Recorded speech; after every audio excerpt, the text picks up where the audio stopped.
ሰላም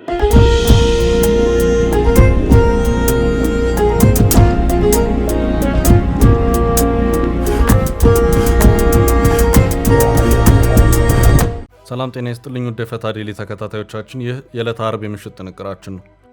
ለእናንተ አዳዲስ መረጃዎች ይሰጧሉ ያልናቸውን ሀገራዊና ዓለም አቀፋዊ ዕለታዊ መረጃዎችን አሰባስበን በማጠናቀር ተገኝተናል። ቆይታችሁን ከእኛ ጋር እንድታደርጉ የቅድሚያ አክብሮታዊ ግብዣችን ነው። ወደ ዕለቱ ዝርዝር መረጃዎቻችን ከማለፋችን በፊት በቅድሚያ ዋና ዋናዎቹን እንጠቁማችሁ። ጦርነቱ ዳግም ሊቀሰቀስ ነው። ፕሬዚዳንት ዶናልድ ትራምፕ ከጦር አመራሮቻቸው ጋር መክረው አስመክረዋል። እስራኤል ዝግጁ ነኝ ብላለች። ኢራን ቢቀርባችሁ ይሻላል፣ በኋላ ነገር ይበላሻል ስትል አስታውቃለች። በዚህ መሃልም ኢራን በዛሬው ዕለት አዲስ የድርድር እቅድን በፓኪስታን በኩል ለአሜሪካ ልካለች። ጥንቅራችን በዚሁ ዙሪያ የሚያደርሳችሁ አዲስ ዕለታዊ መረጃ አለ። የህወሓት ከፍተኛ አመራሩ ዝምታን መርጠዋል። የስልጣን ሽኩቻው በጠነከረበት በዚህ ወቅት በሁለቱም ጎራዎች ተቀባይነት ያላቸው የህወሓት ከፍተኛ አመራር ከመናገር ዝምታ ይሻላል በማለት አቋም ይዘዋል። መረጃው የምሽቱ ጥንቅራችን አካል ነው። አሜሪካ ባለፉት 24 ሰዓታት ውስጥ 6500 ቶን ወይም 5.9 ሚሊዮን ኪሎ ግራም የሚመዝን የጦር መሳሪያ ወደ እስራኤል በባህርና በጦር አውሮፕላን ማጓጓዝ ታወቀ። ይሄ ለከፍተኛና ከባድ የጦር ዘመቻ የሚደረግ ዝግጅት ነው ተብሏል። በማንኛውም ሰዓት የተኩስ አቁሙ ፈርሶ ኢራን ላይ ማዕት ሊወርድ እንደሚችልም እየተጠበቀ ነው። እስራኤል ስለገባው ከባድ ትጥቅ ዘርዘር ያለ መረጃ ይዘናል። ህወሓት የዛሬ 6 ዓመት የነበረውንና በፌዴራሉ መንግስት ህገወጥና የማይሰራ ተብሎ ከዚያም በፕሪቶሪያው ስምምነት መሰረት መሻሩን ተብያለው ብሎ ፊርማውን ያኖረበትን የቀድሞ ምክር ቤትን ለመመለስ እያደረገ ባለው እንቅስቃሴ በተለያዩ አቅጣጫዎች ድምጾች እየተሰሙ ነው። ተቃውሞች እየተሰሙ ነው። በዚሁ ዙሪያ አጠር ያለ መረጃ አካተናል። የኢራን አሜሪካ ጦርነት የነዳጅ ቀውስን ጨምሮ የአየር መንገዶችን በረራዎች ስጋት ላይ በጣለበት በዚህ ወቅት የኢትዮጵያ አየር መንገድ አዲስ የመፍትሄ መንገድ ቀይሷል። ዝርዝሩን ይሰሙታል። የቻይናው የዜሮ ታሪፍ ውሳኔ ዛሬ በይፋ መተግበር መጀመሩን ተከትሎ ኢትዮጵያ በአጎዋ እግድ ምክንያት አጥታ የነበረውን የኤክስፖርት ተጠቃሚነት በምስራቁ ዓለም ለማካካስ አዲስ ተስፋ ሰንቃለች። በምዕራባውያን ገበያ የገጠማትን ተግዳሮት ሊቀይር የሚችልና ዛሬ ተግባራዊ የተደረገው ይህ ከታሪፍ ነጻ ዕድል ለኢትዮጵያ ኢኮኖሚ ምን አይነት አዲስ ተስፋን ይዞ መጣ? ዝርዝር መረጃውን እናደርሳለን። እስከ ጥንቅራችን ፍጻሜ አብራችሁን ቆዩ። የምንለቃቸው ዕለታዊ ትኩስ ዜናዎች እንዲደርሷችሁ ላይክ፣ ሼር፣ ሰብስክራይብ ማድረግ እንዳትረሱ።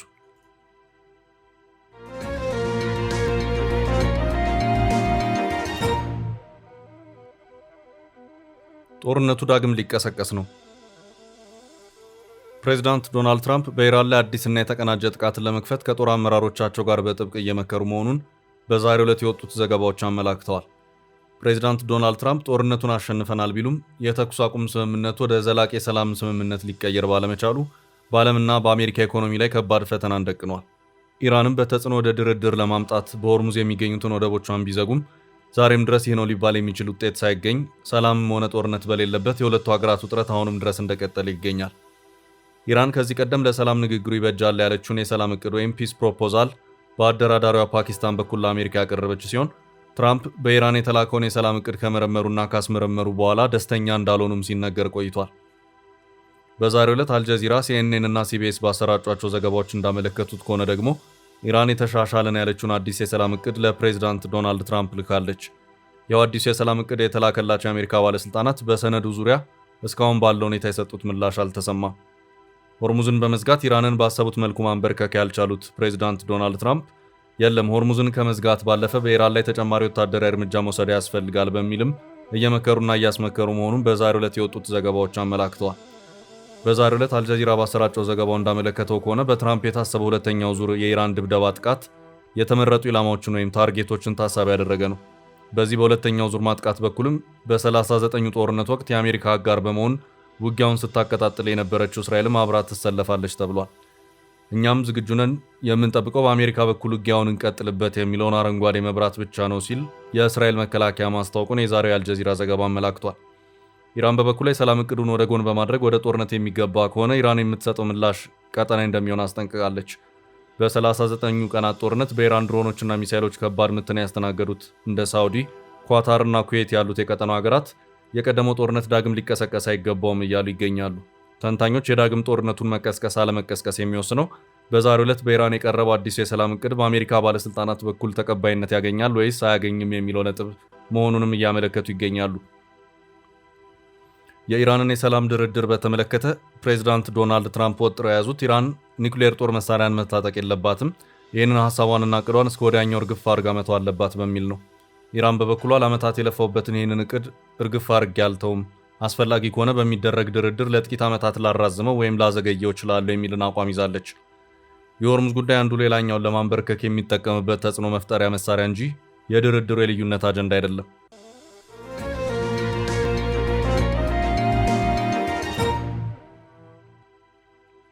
ወደ ቀጣይ መረጃ አለፍን። ዝም ብል ይሻላል። የህወሓት ቁልፍ ሰው። የህወሓት ከፍተኛ አመራሩ ዝምታን መርጠዋል። የስልጣን ሽኩቻው በጠነከረበት በዚህ ወቅት በሁለቱም ጎራዎች ተቀባይነት ያላቸው የህወሓት ከፍተኛ አመራር ከመናገር ዝምታ ይሻላል በማለት አቋም ይዘዋል። በትግራይ ክልላዊ መንግስትና በህወሓት ውስጥ ከፍተኛ የስልጣን እርከን ላይ የሚገኙት አቶ አማኑኤል አሰፋ ተናግሮ ይሄ ይሳርምሙ በማለት ያስተላለፉት መልእክት እያነጋገረ ነው። የክልሉ ጊዜያዊ አስተዳደር ምክትል ፕሬዝዳንትና የህወሓት ምክትል ሊቀመንበር ይህን ጥንታዊ ግዕዝ ብሂል የተጠቀሙት በትግራይ ፖለቲካ ውስጥ ያለው ውጥረትና የውስጥ ልዩነቶች በጠነከሩበት ወቅት መሆኑ ጉዳዩን ትኩረት ሰጥቶታል። ይህ ንግግር በቀጥታ ሲተረጎም ከመናገር ዝምታ ይሻላል የሚል ፍቺ ያለው ሲሆን አመራሩ በወቅታዊ ጉዳዮች ላይ ያላቸውን ጥንቃቄ የተሞላበት አቋም ወይም በድርጅቱ ውስጥ ያለውን አለመግባባት በዝምታ የመፍታት ፍላጎት ያመለከተ ነው። ይህ የአቶ አማኑኤል አቋም በፓርቲው ደጋፊዎችና በወቅታዊ የስልጣን ሽኩቻ የተለያዩ ትርጓሜዎችን እያስተናገደ ይገኛል። በአንድ በኩል ንግግሩ ከንቱ ከሆነ የቃላት ጦርነት በመታቀብ ለክልሉ ሰላምና አንድነት ቅድሚያ የመስጠት ምልክት ተደርጎ ተወስዷል።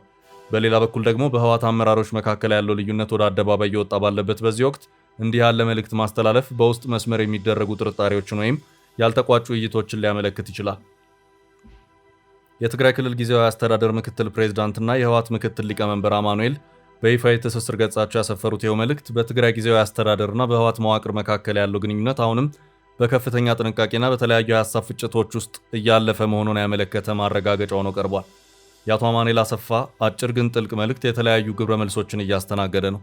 ዝምታን እንደ ስትራቴጂ መምረጥ በችግር ጊዜ እንደ ብስለት የቆጠሩት እንዳሉም፣ ግልጽነትን ለሚሹ ጉዳዮች ግን ጥያቄዎችን ሊያጭር ይችላል በሚል በስፋት በመጋራት ላይ ይገኛል።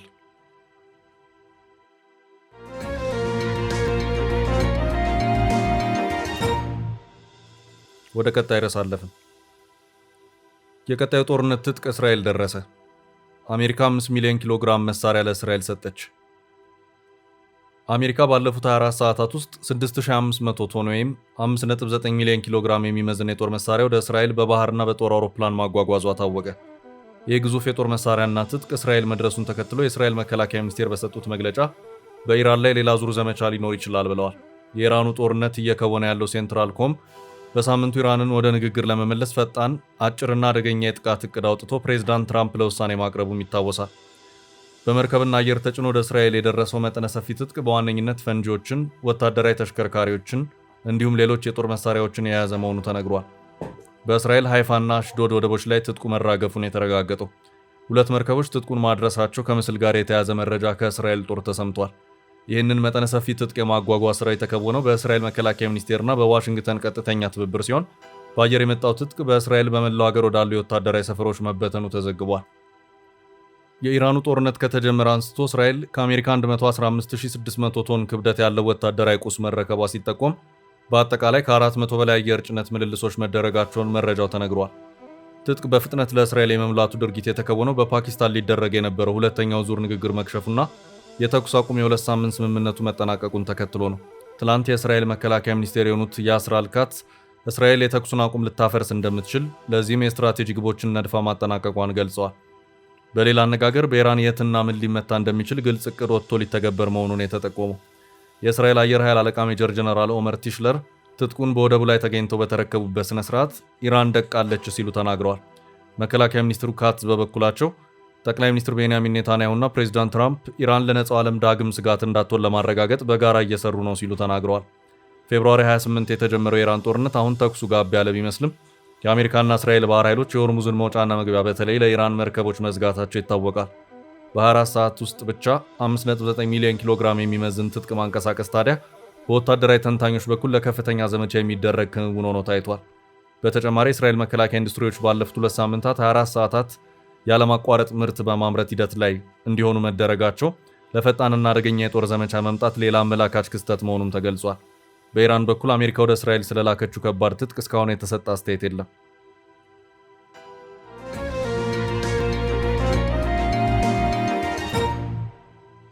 በቀጣይ መረጃ በህወሓት ውሳኔ ላይ የተሰሙት ተቃውሞዎች።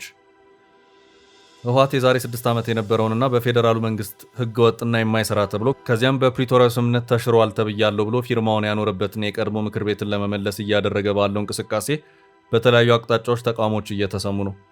ህወሓት ይህን ውሳኔ ከቀናት በፊት በማዕከላዊ ኮሚቴው አማካኝነት በአክሱም ከተማ የወሰነ መሆኑን ያስታወቀ ሲሆን በፕሪቶሪያው ስምምነት መሰረት የተቋቋመውን የትግራይ ጊዜያዊ አስተዳደርንም ከዚህ በላይ መሄድ የለበትም በማለት የስልጣን ላይ ቆይታቸው ከሳምንታት በፊት በፌዴራል መንግስት አማካኝነት የተራዘመውን የጊዜያዊ አስተዳደሩን ፕሬዝዳንት ሌተናል ጄኔራል ታደሰ ወረደን ስልጣን በአዲስ ፕሬዝዳንት ለመተካት አስቧል። በዚህም በነገው ዕለት ሚያዝያ 24 ቀን 2018 ዓ.ም የቀደመውን ምክር ቤት በይፋ መመለሱን ለማስታወቅ ስብሰባ የሚቀመጥ መሆኑ የታወቀው ህወሓት በዚህ ውሳኔው ዙሪያ ከተለያዩ ትግራይን መሰረት አድርገው ከተቋቋሙ አካላት ተቃውሞች እየተሰሙበት ይገኛል። ህወሓት እየተሰሙበት ያሉት ተቃውሞች አሁን እየሄደበት ባለው መንገድ ትግራይን ወደ ዳግም ሌላ ዙር ጦርነት ሊከታት ነው በሚል ነው። በዚሁ ዙሪያ የተለያዩ አካላት መግለጫዎችን እያወጡ ሲሆን በዛሬው ዕለት መግለጫን ያወጣው የትግራይ ለውጥ ፈላጊዎች ንቅናቄ የተባለው አካል ይህንኑ የህወሓት አካሄድ በጽኑ በማውገዝም መፍትሄ ያለውንም ጠቁሟል። ሀራ መሬት በሚል ህወሓትን በትጥቅ ለመፋለም በረሃ የገባው ኃይልም ህወሓት በፕሪቶሪያ ስምምነት መፍረሱን ተቀብሎ ፊርማውን ያኖረበትን ምክር ቤት ዳግም ለመመለስ መወሰኑ ውጤቱ አደገኛ ነው፣ የትግራይ ህዝብም እየመከረበት ነው የሚባለውም ፈጽሞ ሐሰት ነው ሲል ማስታወቁን የሪፖርተር ዘገባ አመላክቷል። የአውሮፓ ህብረት ትላንት ሐሙስ ሚያዝያ 22 ቀን 2018 ዓ.ም ባወጣው አጭር መግለጫ በክልሉ ያለው ውጥረት በአስቸኳይ እንዲረግብ ጠይቋል። ህብረቱ ትግራይ ክልላዊ መንግስት ውስጥ እየታዩ ያሉ ሁኔታዎችን በከፍተኛ ስጋት እየተከታተለ መሆኑን ገልጿል። የቀድሞ የደቡብ ምስራቅ ዞን አስተዳዳሪና በአሁኑ ሰዓት ደግሞ በሀራ መሬት ታጣቂ አመራሮች መካከል አንዱ የሆኑት አቶ ጸጋይ ገብረ ተክላይ ከሪፖርተር ጋር ባደረጉት ቆይታ ህወሓት በተናጠል በ2012 ያደረገው ምርጫ ያስከተለው ውጤት ጦርነት ነው። በዚህም በትግራይ ብዙ ህዝብ አልቋል፣ በርካቶችም አካል ጉዳተኞችና ተፈናቃዮች ሆነዋል። ይህ እየታወቀ ያለፈውን ስህተት መልሶ ለመድገም መንቀሳቀሱ በእጅጉ አሳዛኝ ነው ሲሉ አስታውቀዋል። አክለውም ይህ ውሳኔ አደገኛና መጥፎ ውሳኔ ነው ያሉ ሲሆን ህዝብ አወያይተናል የሚሉትም ውሸት ነው ሲሉም አክለዋል።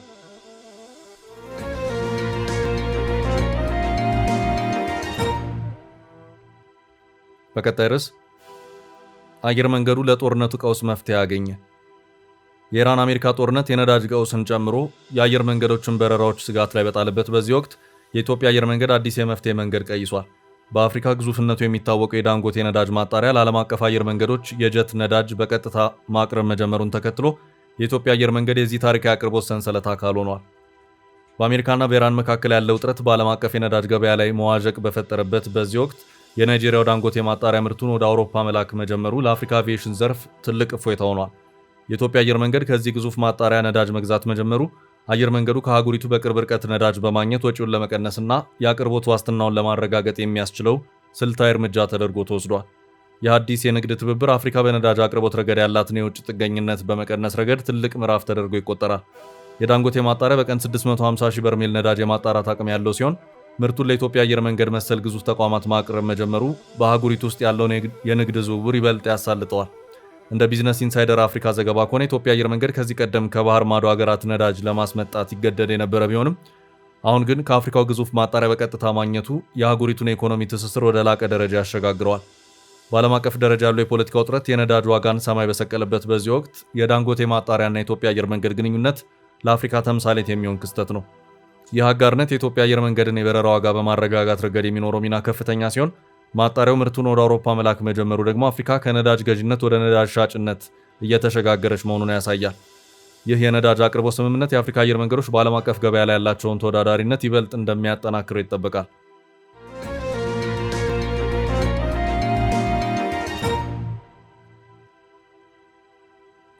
በቀጣይ መረጃ ኢትዮጵያ ከአጎዋ እግድ በኋላ ያገኘችው ትልቁ የንግድ ድልድይ።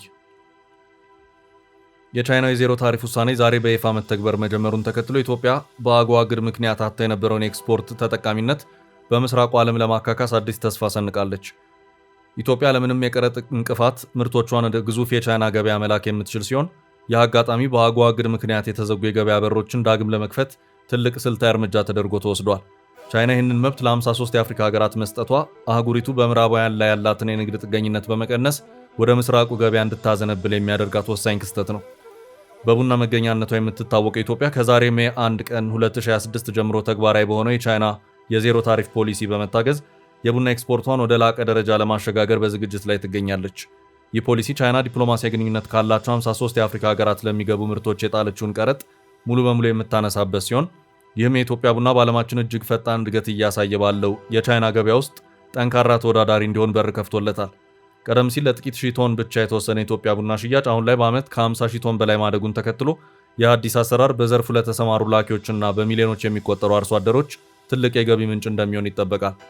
የዚህ ፖሊሲ ዋነኛው ፋይዳ ኢትዮጵያ ቡናን ከዋና ዋናዎቹ የዓለም ገበያ ተፎካካሪዎች በተሻለ ዋጋ ለማቅረብ ማስቻሉ ነው። እንደ ትራኮን ኮፊ ዋና ስራ አስፈጻሚ አቶ ሰይዱ ኡመር ገለጻ ብራዚል ወደ ቻይና ለምታስገባው ቡና 8% የቀረጥ ክፍያ የምትከፍል ሲሆን የኢትዮጵያ ቡና ግን አሁን ከቀረጥ ነፃ በመሆኑ በቻይና ገበያ ውስጥ ተመራጭነቱን ይጨምረዋል። እንደ ሲጂቲኤን ዘገባ ከሆነ ይህ ውሳኔ ኢትዮጵያ ቡና ላኪዎች በቻይና የቡና መሸጫ ሱቆችና ፋብሪካዎች ውስጥ ያላቸውን ድርሻ እንዲያሰፉ ከማድረጉም ባለፈ በሁለቱ ሀገራት መካከል ያለውን የንግድ ሚዛን ልዩነት ለማጥበብ እንደ አንድ ወሳኝ እርምጃ ተወስዷል። ቻይና ለኢትዮጵያ ትልቅ የንግድና ኢንቨስትመንት አጋር ስትሆን ከሀገሪቱ የውጭ ቀጥታ ኢንቨስትመንት ውስጥ ወደ ግማሽ የሚጠጋው ከቤጂንግ ጋር የተገናኘ ነው። ይህ የዜሮ ታሪፍ ውሳኔ በሁለቱ ሀገራት መካከል ያለውን ስልታዊ አጋርነት ይበልጥ የሚያጠናክርና ኢትዮጵያ በቡና ኤክስፖርት ብቻ ሳይሆን በሌሎች የግብርና ምርቶችም ተጠቃሚ እንድትሆን መንገድ የሚከፍት ነው። ሆኖም የዜሮ ታሪፍ እድሉን ሙሉ በሙሉ ለመጠቀም የጥራት ደረጃን መጠበቅና የሎጂስቲክስ እንቅፋቶችን መፍታት በቀጣይ ትኩረት የሚሹ ጉዳዮች መሆናቸውን የዘርፉ ተንታኞች ያስረዳሉ። ውድ ቤተሰቦቻችን ለዛሬ ያዝንላችሁን ርዕሰ ጉዳዮች እዚህ ላይ ቋጨን። ላይክ፣ ሼር እና ኮሜንት በማድረግ ለቻናላችን ድጋፋችሁን መግለጽ እንዳትዘነጉ እያልን ከሌሎች መረጃዎች ጋር ደግመን እስክንገናኝ ቸር ያሰማን ስንል ተሰናበትን።